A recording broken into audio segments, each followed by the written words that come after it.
Well, hello, everyone, and welcome to another month of Speaking of Miracles. We are excited to have another guest here to share with all of you the impact that charitable giving is having, specifically through Children's Miracle Network hospitals. And that guest this month is Kim Hahn, and she is the manager of pediatric social work and case management at UF Health Shands. Thank you for joining us, Kim. We certainly appreciate you taking the time this evening to talk to our donors, our partners, and our programs who are tuning in tonight and can be with us, as well as those who will hear this in the future. Thank you for having me. It's a pleasure. Of course. And want to go ahead and really just kick it over to you, sort of to begin with, to tell us a little bit about your team, your department. Most recently, some of our Speaking of Miracles sessions have focused on our physicians and their research, as well as our Shands care team. And so having our social work team represented is a unique aspect. Not everyone is kind of necessarily familiar with what that looks like. So before we jump into that, tell us a little bit about yourself and how you came to be involved in social work. Well, I came to be involved in social work because actually I started out in pre-medicine and I wanted to be a surgeon.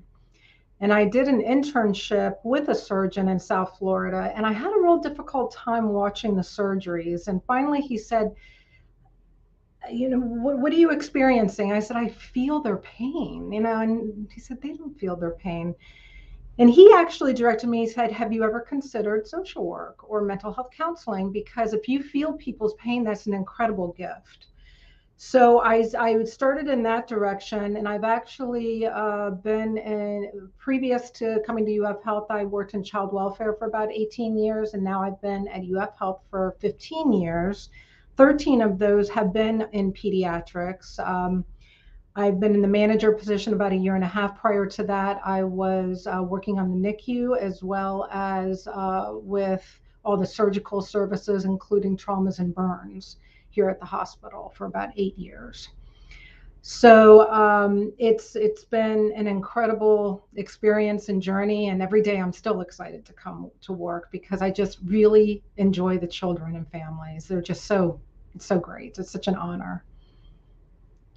Well, that's incredible. I know we hear from our team members in the hospital quite a bit on kind of what you just touched on, right? This career that's able to fill up your cup as well, right? And give you that opportunity to give back. And we hear that from our donors and we hear that from our partners that while they believe in our mission, and of course they're here to support and help however they can, they also get that sense of being able to contribute and give back. And they feel like they might be giving, right, of their time or of their talent or their dollars, but they are quick to share how much that they get back in that experience and connection. So not unique, but very special to hear that. And we love that.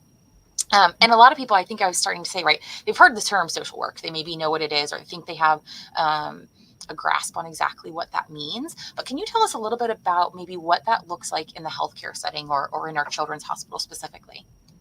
Yeah, unless you know a social worker or have actually been in contact with one, unfortunately, in media, social workers are often represented in movies or TV shows as the ones that go into the troubled home and may get the nickname of baby snatcher. Always the ones that are removing children in movies. And even though in child welfare that's a small part of what they do, social workers in general, it's a very broad field, almost similar to nursing. There's so many different avenues that a social worker can take or environments they can work in. And in the hospital setting, honestly, and especially in an institution as big as UF Health, there are so many different roles that social workers play. So even within pediatrics, I supervise approximately 14 social workers, outpatient and inpatient. And depending on the units they cover, their roles can even be different. So, for instance, down in the pediatric emergency room, it's a lot of crisis intervention. It's a lot of parents and children that are scared, maybe just had an accident. Unfortunately, occasionally have to assess possible abuse, neglect. But then up on the inpatient units, it, it it's a vast, the tasks are very different. But they all have things in common, and that is um, connecting the patients, but more importantly, really their families. When I started working with pediatric social work, I thought, oh, I'll get to see all the great little kids. And yeah, we do. We see the great kids. But really, our primary focus are the parents, the caregivers, and supporting them so then they can turn around and support the patients. Because if you've ever had a child or known a child that had a hospitalization, it's incredibly scary. It's very scary for the caregivers and the parents, let alone very expensive. A lot of our patients, their families are on fixed incomes. They may have 1 to 2 working parents. Some of them are single parents that are working. So for them to even come here for something unexpected, maybe a car accident, and now their child is hospitalized. They're scared about the injuries, but then also they're losing wages. The food is expensive. They may live hours from home. So that's where Children's Miracle Network, the funds that we receive in the social work department from Children's Miracle Network, the greatest thing about it is it goes directly to the patients and families. Literally, we are awarded a dollar amount, and then we convert that into actual items that the patients and families can use. And that's the best part about it. Also, the fact that it doesn't have a lot of limitations and parameters on it. As long as it's a pediatric patient or a patient on a pediatric service, we've been given the free reign to really meet the patients and families' needs no matter where they are in the children's hospital. So that's some of the exciting things. But social workers here at the hospital will connect the family with concrete resources that are available here at the hospital, but then also community resources. Often we assist with just crisis intervention, consoling the parents, helping them better understand what's happening, because medical teams will come in, and many of them are great at breaking down and explaining the process of what the child is going through, but the parent often can't even hear it because they're just so overwhelmed with the experience. So we stop and make sure, did you understand what the doctor said and what's going on? We play that role. Also, we help with just other examples are in the oncology, helping with the long stays. In fact, a lot of our patients have very long stays. Oncology is one, or the intensive care unit, or the NICU babies. Oh my goodness, they often have 3, 4, 5 month stays here at the hospital. So helping the families be available to be here to help the children while they're hospitalized. Yeah, absolutely. And I think, you mentioned some departments specifically, right? Through our NICU or through our PEDS ICU or cardiac ICU, and certainly our oncology patients. Um, while of course our hospital is here in Gainesville, we get patients from quite a range, an area well outside of Gainesville. Last year, I know we got patients from all but one county in Florida, and if we're not a small state, and so that is quite a distance for folks to travel, and that's just Florida. We're getting patients from Georgia and beyond.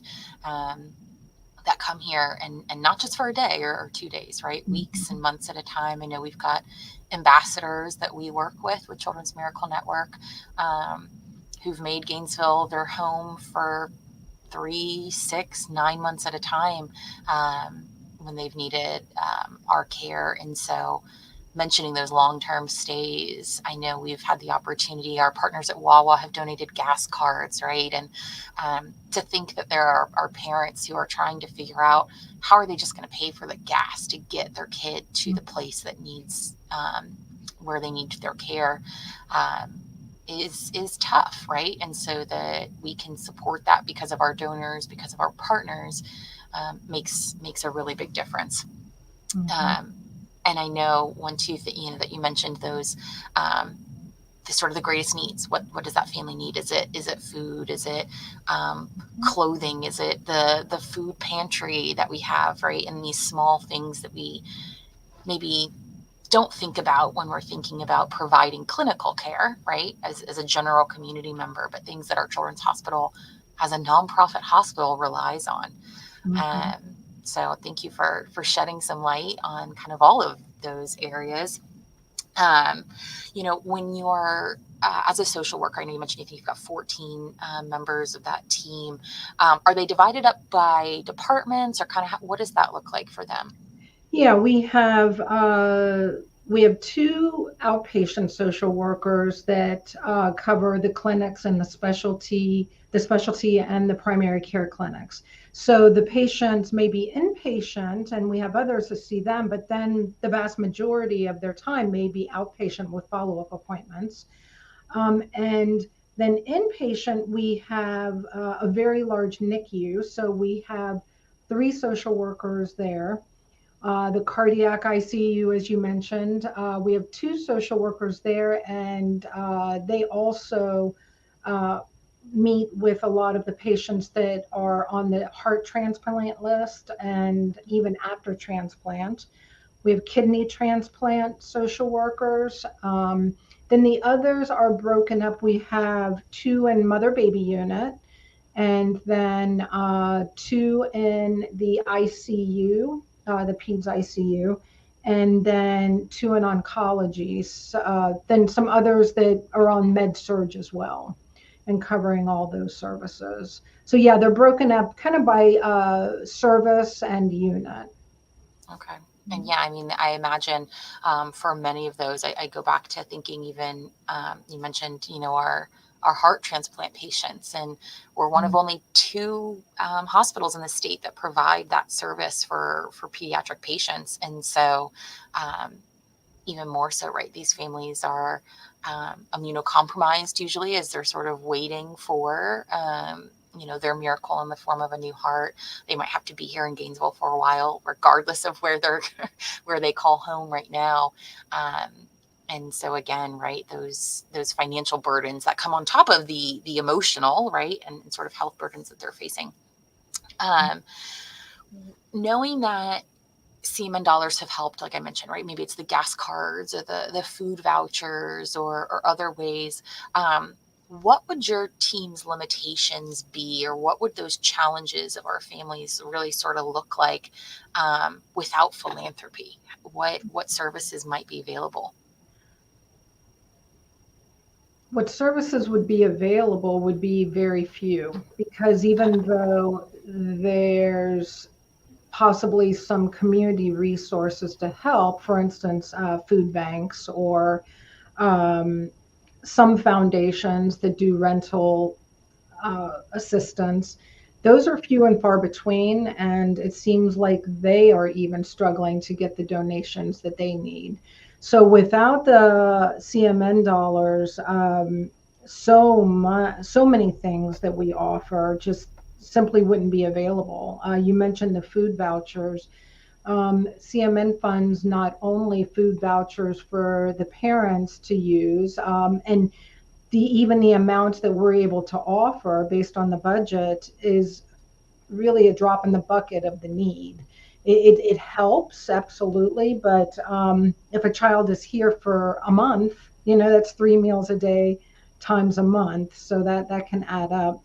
But also we have a food pantry where they can get canned items that CMN funds. I would say the largest expense, though, is gas, just back and forth. We have a lot of families that live within drivable distance, but it's just so difficult for them to try to balance keeping their jobs at home. They possibly have other children at home, and then driving back and forth. Some other creative things that I've used CMN dollars for are ways for the parents or caregivers to actually be able to be here or to provide the child follow up. So, for instance, the family may have a car, but it's not in great condition. You know, it's a very old used car and it might need some car repair. Well, $500 to a lot of families is a lot of money.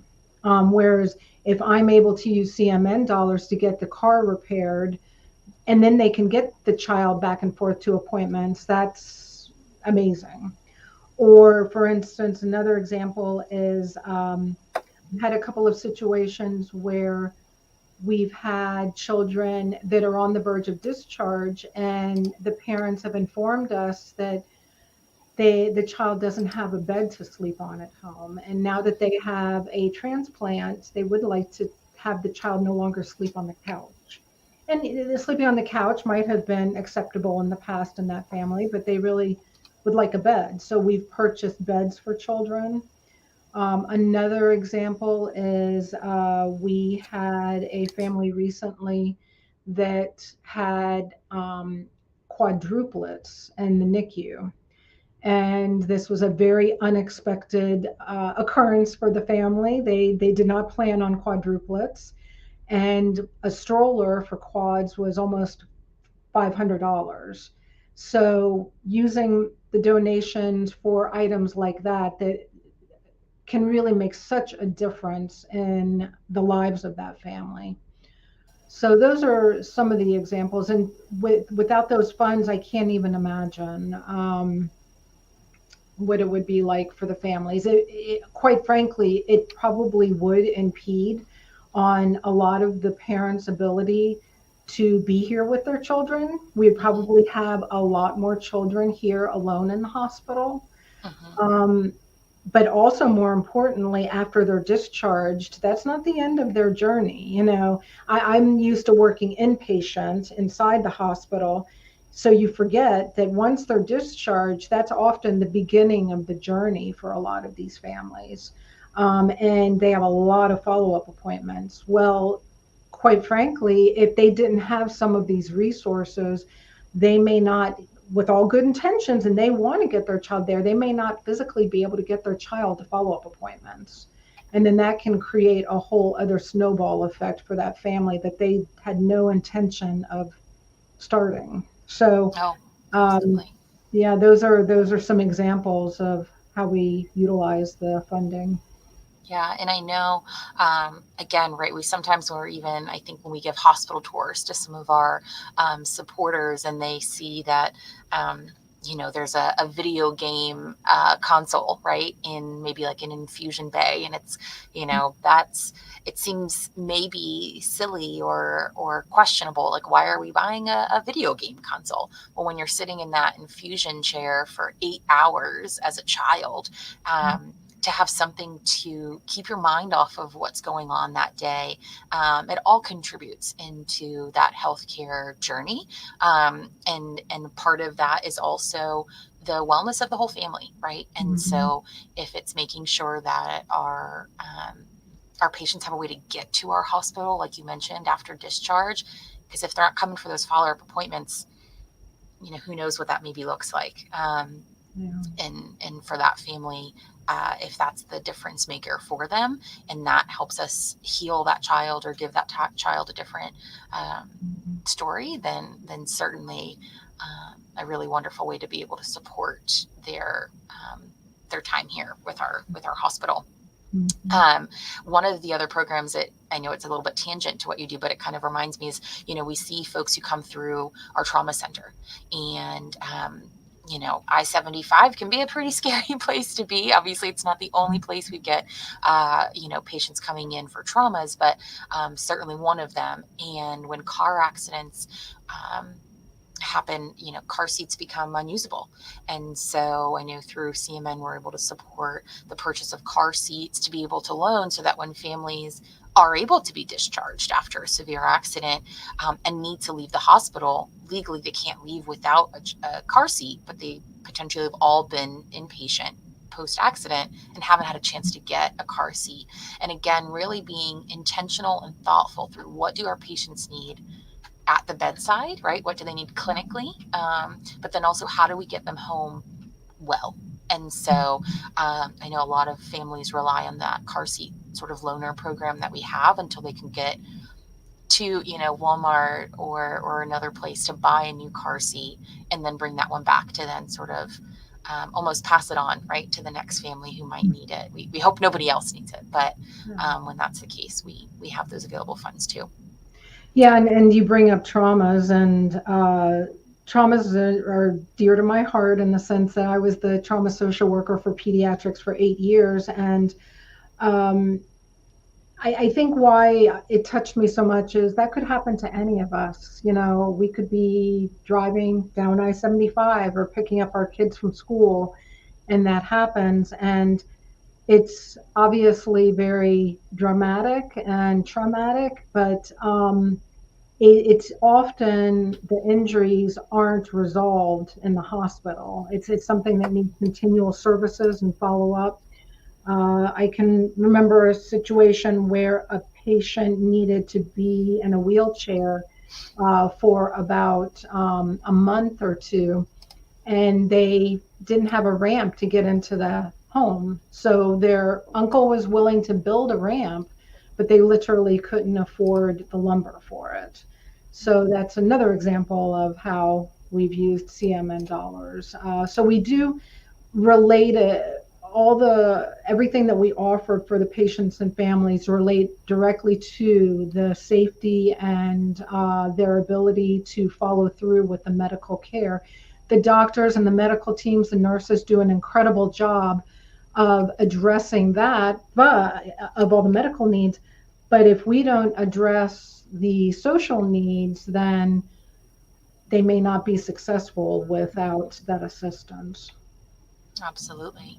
Well, I know I still have a couple more questions on my list that I'd love to get through, but I do want to open it up in case we've got anyone watching who does have any questions that they want to submit, for Kim. Then we can go ahead and do that. So if you are logged into YouTube, you're able to just go ahead and type your question right there in the chat. If you are not and you do want to ask a question, if you just text chat live to 41372, we'll go ahead and see that and we can get it up there in the meantime. So I'll leave that running there along the bottom of the screen so you can ask your questions. But I'll move on to my next one. I'll wait to see if we've got anything coming in there. Post sort of, or where we're at right now in the pandemic, right? Of certainly not in the height of what we were seeing in 2020. Are we seeing any unique or different challenges for our patient populations now versus maybe what we saw in 2019 and backward? I think so. I think what we're seeing is sort of the ripple effect of, during the pandemic, even though my job was not affected and I didn't spend one day at home, during the isolation periods. I know many families did, and they were required to, or they lost their jobs. And I kept thinking to myself, gosh, what's going to happen with them? What happens with these families? They live literally paycheck to paycheck, and now they've lost their jobs. And I think that's what we're seeing as a ripple effect of where families have now for years been trying to piece it together. And then they have a child that has a new diagnosis. And that new diagnosis can almost break what they are trying to piece together. And that's where the CMN funds really can make a huge difference. Another example is just recently there was a mom that she had lost her job during the pandemic. She cleaned rooms at hotels, and she was unemployed for about 4 months because nobody was going to hotels. But then she got a job. She was trying to pull together enough for first, last, and security for an apartment for her family, a single mom. But then her child got diagnosed with an illness that the child was here for a few weeks.